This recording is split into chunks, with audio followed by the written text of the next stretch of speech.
ايوه، السلام عليكم. وعليكم السلام ورحمة الله وبركاته. اهلا. أنا يعني من يعتذر لإزعاج حضرتك. لا يا فندم، انت تنور. الله يكرمك. أنا حازم صلاح أبو إسماعيل. ايوه طبعا يا اخي الكريم، معروف. الله يبارك فيك. أنا عارف إن أنا بزعجك، ربنا يحفظك يا رب العالمين. لا يا اخي، لا ابدا. إن شاء الله تكون بخير والأسرة والجميع.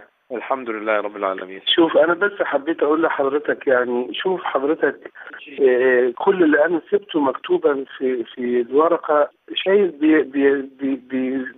يعني بيجد حسيسا ازاي يا دكتور عصام. يعني شايف حضرتك ميدان التحرير دلوقتي 3-4 ساعات بيضربوا في بعض، وهناك الكربة الأسبوع اللي فات وادي ميدان التحرير وجنبان جامع محمود وموضوع أحمد شفيق وموضوع النصارى، وبدأت نقطة بعثرة الناس. يعني الوضع مش هيفضل أيام ولا أسبوع ولا أسبوعين بالصورة المحتشدة، أو إن الناس على التمزيق يجري على قدم وساق. أنا أخشى. مش مختلفين على كده إطلاقا. احنا مش مختلفين على هذا، ان في ثورة مضادة وفي ناس هتقعد تعمل هذا وهتعمل كل هذا. هذا شيء لا يختلف عليه أحد.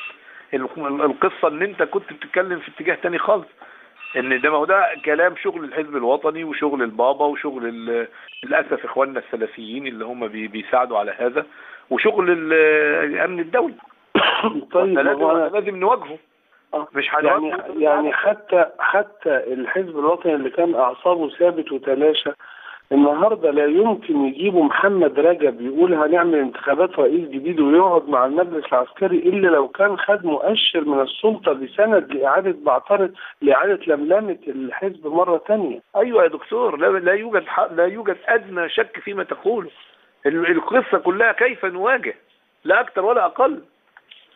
القصه ليست في انه في ناس وثوره مضاده وهيعملوا كل ما في وسعهم من اجل افشال الانجازات اللي حصلت. وانا كنت قلت لحضرتك ان نوع من كبس الوقت بس شويه، لان الوقت المتراخي ان شاء الله ربنا هيكرمنا. وانا عايزك بس تبقى تثق في ان الله عز وجل لن يترك هذا، لان هو ضعها من الاول. احنا بنجتهد وبنعمل ما علينا، لكن التوفيق كله من الله سبحانه وتعالى.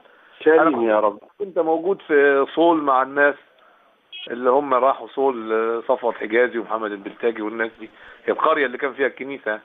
راحوا لا، ده المسائل هتتبعتر اكتر من كده بكتير، وعشان كده بقول لحضرتك انه بس يعني الوقت ما يبقاش على الساعة، لان هو بيقول لك ايه، سيبني اسبوعين طيب واستنى الاسبوعين دول يخرب فيهم بلد. ربنا يوفق. على كل حال، ما دام الحمد لله انا اوضحت، انا والله لا واقسم لك برب العزه لولا خوف الاثم ما كنتش ازعج حد، بس اخو على كل حال. ربنا يبارك فيك يا فندم. ربنا يبارك. السلام عليكم ورحمه الله وبركاته. السلام عليكم.